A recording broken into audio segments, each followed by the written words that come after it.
Lesson 27, Global Food Security. Reporters Ashley Macalalad and Erica Pahoyo. First po is the food security. Ano nga ba ang food security? Ang food security daw ay ang condition kung saan lahat daw ng tao ay may sapat, ligtas at masustansyang pagkain para matugunan ang pangangailangan sa pagkain para sa malusog na pamumuhay. So, hindi mo daw masasabi na food secured ang isang tao dahil lang sa nakakakain siya. So, dapat din is sigurado na ligtas or malinis ang nakakain niya. There are 4 dimensions of food security. First is the physical availability of food. Ito daw ay tumutukoy sa sapat na dami ng pagkain na magagamit sa isang particular na lugar o bansa. Dito din pumapasok ang kakayahan ng isang community na mag-produce o mag-import ng sapat na pagkain para matugunan ang pangangailangan ng kanilang mamamayan. So, tandaan lamang po dito na kapag availability is tumutukoy sa dami ng pagkain na magagamit para sa lahat ng tao. So, dito daw po is pangkalahatan. Second is the economic and physical access to food or accessibility. Ang focus naman nito ay ang kakayahan din ng tao na makakuha ng sapat na pagkain. And may 2 aspects of accessibility. First is yung economic access.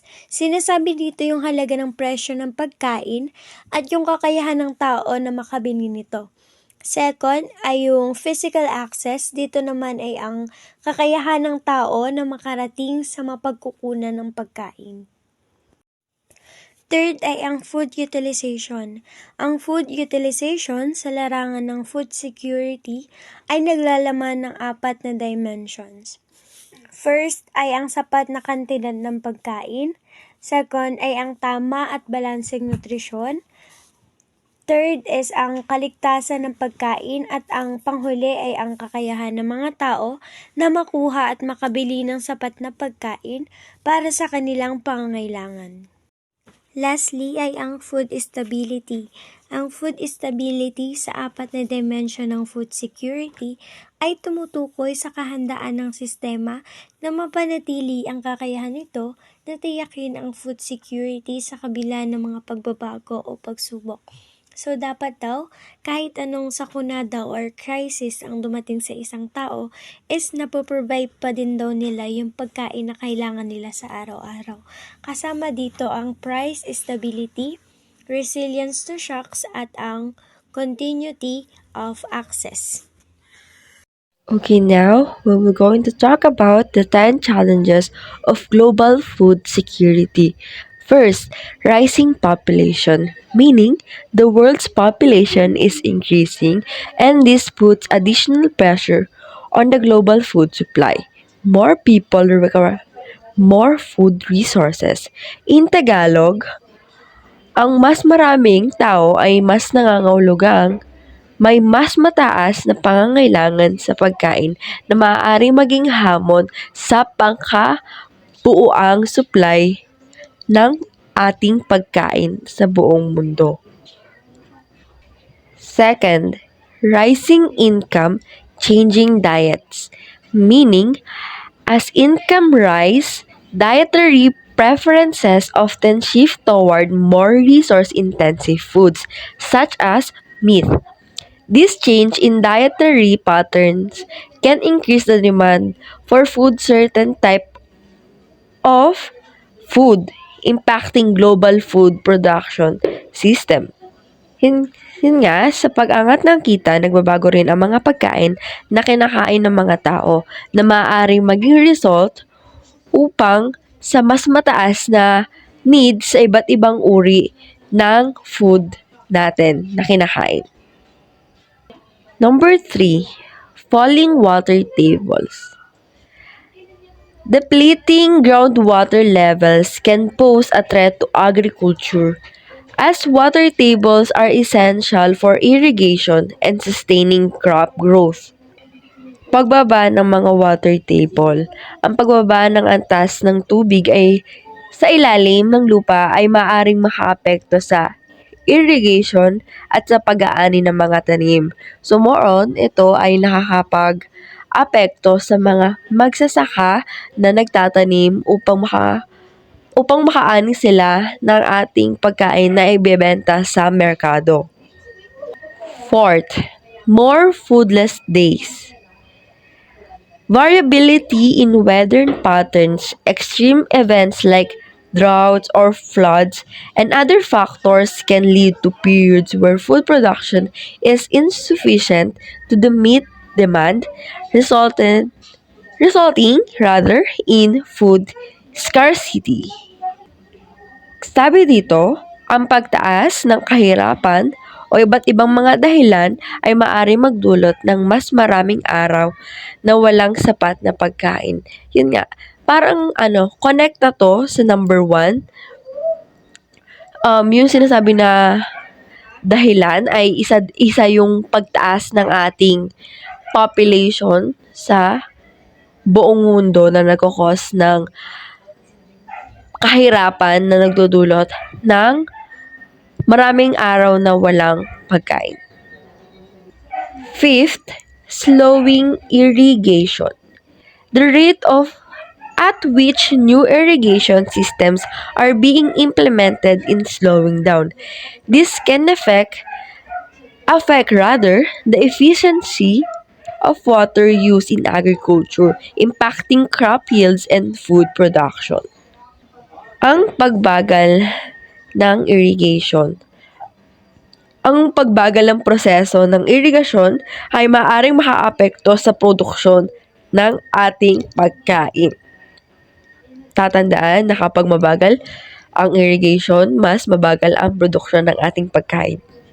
Sixth, increasing soil erosion. Meaning, soil erosion is the degradation of fertile topsoil, often caused by factors like deforestation or poor agricultural practices. This can reduce the productivity of land, affecting the ability to grow crops. Pagtaas ng erosion ng lupa. Ang mas maraming erosion ng lupa ay maaaring magdulot ng degradation ng lupa at mababawasan ang kakayahan nito na suportahan ng mga tanim. So, yung challenges na to is magkakakonekta lang to agriculture. Kasi yung agriculture nga, di ba, sila nga yung gumagawa or more on sila yung gumagawa ng food na binebenta nila sa merkado upang maka-create pa ng iba't ibang produkto na galing sa kanila. So, kapag tumaas naman nga yung erosion sa lupa is mahihirapan sila na suportahan ng kanilang mga tanim o hindi naman sa mawawala, pero mahihirapan at mababawasan yung chance na makapagtanim sila ng maayos kapag tumaas ang erosion ng ating lupa. 7. Climate change.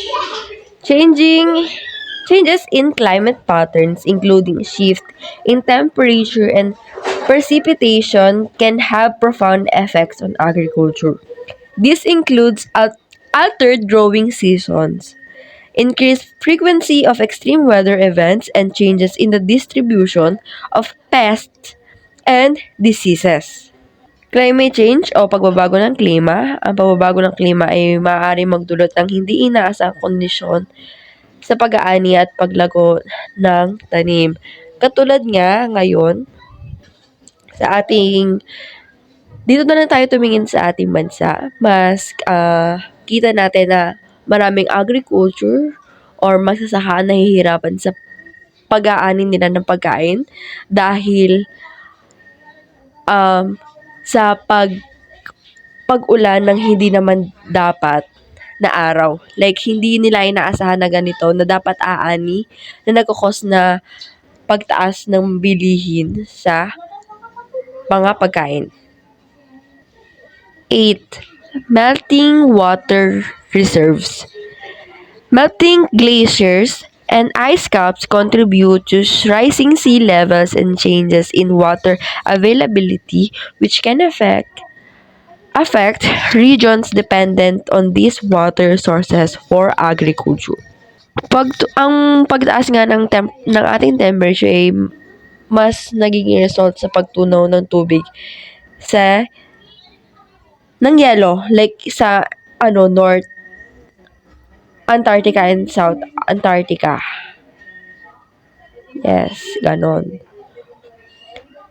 Magreresulta sa pagtunaw ng yelo at pagbaba ng supply ng malinis na tubig. Kasi kapag kasi unti-unti natutunaw yung mga glaciers sa mga malalamig na lugar, lalo na sa North and South. I mean, the North is magiging madumi na yung tubig kasi parang iba na yung magiging ano, texture niya, or yung dumi ng mga natutunaw na yellow is hindi na maganda para sa atin. 9. Flattening yields.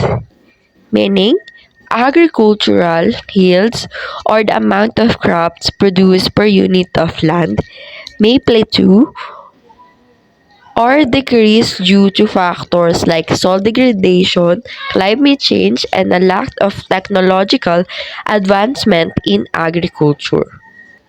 Sa pagbabawas sa fertility ng lupa at pagbaba ng ani ay maaaring magkaroon ng negatibong epekto sa seguridad sa ating pagkain. Lastly, little time to prepare. The urgency of addressing these challenges is emphasized by the limited time available to develop and implement effective strategies for sustainable agriculture and food security. Rapid population growth and environmental changes leave little room for procrastination. Dahil sa mga nabanggit na hamon, ang oras para maganda at magkaroon ng mga solusyon is limitado na. There are 3 effects of food insecurity. Kabaliktaran ng security is insecurity. First, malnutrition and economic instability. Second, social upheavals. Third, mass migration and displacement. Malnutrition and economic instability refers to condition where individuals do not receive sufficient nutrients from their diet, leading to health issues and developmental problems. Food insecurity can contribute to malnutrition as people may not have access to a diverse and nutritious diet, resulting in deficiencies in essential nutrients. Malnutrition can in turn affect productivity and economic stability, as individuals may experience health-related challenges that hinder their ability to work and contribute to the economy. Sa madaling salita, ang kakulangan sa pagkain ay maaari magdulot ng malnutrisyon at hindi stable na kalagayan ng ekonomiya. Second, social upheavals. Food insecurity can create social unrest and upheavals as people struggle to meet their basic needs. Scarcity of food resources may lead to competition and conflicts within communities, potentially resulting in social tensions, protests, or even civil unrest. Social upheavals can arise when there is a perception of unfair distribution of food resources, as exacerbating existing inequalities and disparities. In simple words, upheavals or pag-alsa sa lipunan ay maaring magkaroon ng pag-alsa o hindi pagkakaintindihan sa lipunan dahil sa kakulangan sa pagkain. Mass migration and displacement. Food insecurity can trigger widespread migration and displacement of people from their regions. Dahil sa kakulangan sa pagkain, maaaring maganap ang malawakang migration at paglipat ng mga tao mula sa kanilang mga lugar. For our last is the importance of food security. First, economic growth. Second, reduce poverty. Third, trade opportunities. Fourth, increase global security and stability. Fifth, and last, improve health and healthcare of people. Economic growth. Adequate food security contributes to economic growth by ensuring a healthy and productive workforce. When people have access to nutritious food, they are more likely to be physically and mentally fit, leading to increased productivity and economic development. Kapag may sapat na seguridad sa pagkain ay mas nakakatulong sa pag-unlad ng ating ekonomiya sa health ng pagtiyak ng malusog at produktibong manggagawang pwedeng magtrabaho. Kapag may access ang mga tao sa masustansyang pagkain, mas malamang na sila ay magiging malusog sa katawan at isipan na nagre-result sa mas higher na productivity at mas pag-unlad ng ating ekonomiya. Second, reduce poverty. Food security plays a vital role in poverty reduction. When people have consistent access to nutritious food, they are better equipped to engage in productive activities, earn a living, and break the cycle of poverty. Pag may security tayo sa pagkain, ay may mahalaga tayong role sa pagbawas ng kahirapan. Kapag may maayos na access ang mga tao sa masustansyang pagkain, mas mataas ang kanilang kakayahan na makilahok sa productive na mga things at kumita ng kabuhayan at makakabasag ito ng ating kahirapan. Third, trade opportunities. Food securities is interconnected with the trade opportunities. Countries that can ensure food security for their populations are better positioned to participate in international trade, fostering economic relationships, and benefiting from global commerce. Pag may food security tayo, ay konektado sa mga oportunidad sa kalakalan. Ang mga bansa na kayang tiyakin ang security sa pagkain para sa kanilang population ay may mas maayos na nakaposisyon sa makilahok sa pandaigdigang kalakalan at nagtataguyod ng ekonomikong relasyon at nakikinabang mula sa global na kalakaran. Second to the last, increase global security and stability. Food security is linked to global stability in regions where food is scarce. Scarce, I don't know. There is a higher risk of conflict and instability. Ensuring food security on a global scale contributes to peace and stability by addressing one of the fundamental needs of populations. Kapag may security ulit tayo sa pagkain, ay konektado sa pandaigdigang sitwasyon sa mga rehiyon kung saan kakaunti ang pagkain, mas mataas ang panganib ng alitan at kawalan ng katatagan. Ang pagtiyak ng seguridad sa pagkain ay sa pandaigdigang antas ay nag-aambag sa kapayapaan at katiwasayan sa pamamagitan ng pagsasaayos sa isa sa mga pangunahing pangangailangan ng populasyon. Lastly, improve health and healthcare. Access to a diverse and nutritious diet is essential for maintaining good health. Food security directly impacts public health, reducing the prevalence of malnutrition and related health issues. A well-nourished population is less prone to diseases, which in turn lowers the burden of healthcare system. Ang access sa iba't ibang masustansyang pagkain ay mahalaga para sa pangangalaga ng mabuting kalusugan. Ang seguridad sa pagkain ay direktang nakakaapekto sa kalusugan ng publiko na nagbababa ng kaso ng malnutrisyon at kaugnay ng mga problema sa kalusugan. Ang isang maayos na nutrisyonan ay ang populasyon ay mas hindi prone sa mga sakit na hindi sa kalaunan ay bumabawas ng pasanin sa mga sistemang pangkalusugan. That's all, and thank you for listening.